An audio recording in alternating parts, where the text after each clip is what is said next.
Hello, friends. This is Dave Hurwitz, executive editor at ClassicsToday.com. Now, just recently, I covered one of the two big symphony cycle boxes released by Warner featuring conductor José Serebrier, and it was the Dvorak symphonies, which were so-so. I wish they'd been better, but I mentioned that there's another box that's just fabulous, and here it is. And it's really more important. It's the Glazunov symphonies. We have quite a few great Dvorak cycles out there, but there aren't many Glazunovs. There are a bunch of Glazunov cycles, but performance-wise, this is one of the two best. The other one is Nimi Järvi's on Orfeo, which is wonderful and which I like probably best of all, but there's a but. You don't get the couplings that you get here, and the couplings here are really valuable, really just as valuable as the symphonies, because you get the complete concertos as well and some other really nifty orchestral works. And these are just splendid performances with the Royal Scottish National Orchestra and the Russian National Orchestra. Now, for the Dvorak, Serebrier had Bournemouth, and they just weren't playing at the top of their game, which really bothered me.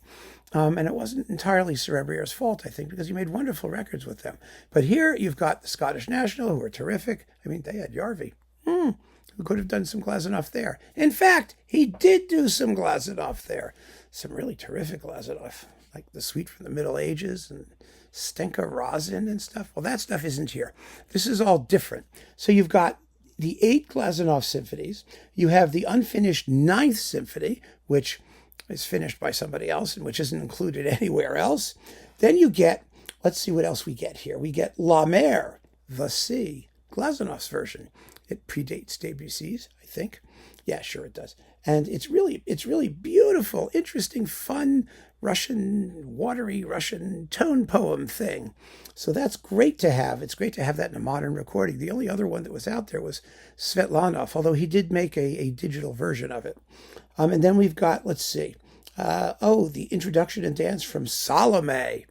Well, who else did that? I mean, Richard Strauss's is quite a bit, more decadent, as you can imagine. Glazunov was not decadent. He was never decadent. He was always sort of cheerful and in good spirits, and that was nice.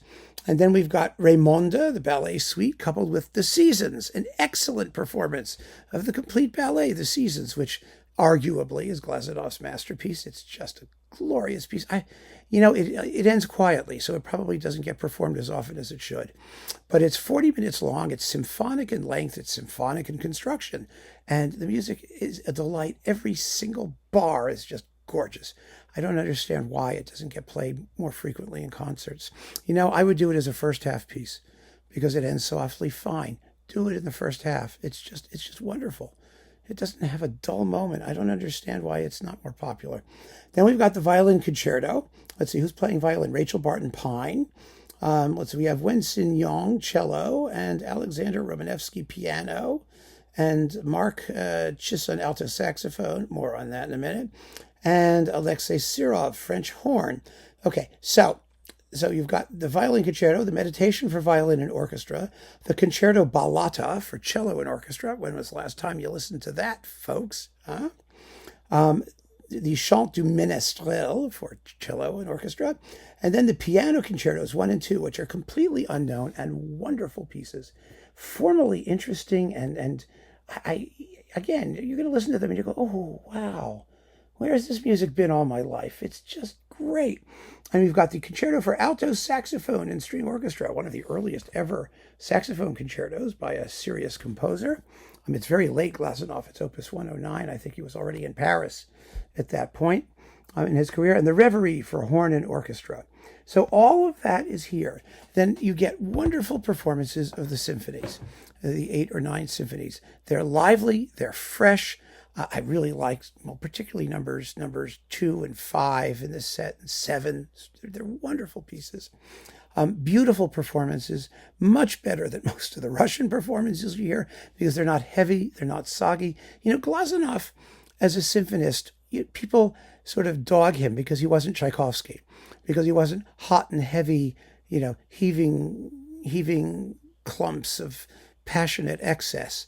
He wasn't. He was a how do I describe it? Almost when it comes to symphonies, he was almost a classicist, although he was obviously romantic in the sense that the music is effortlessly expressive, but not heavy. It's not deep.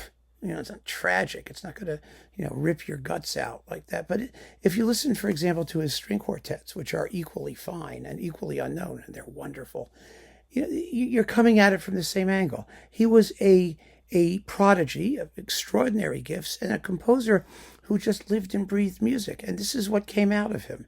Just gusts of beautiful music.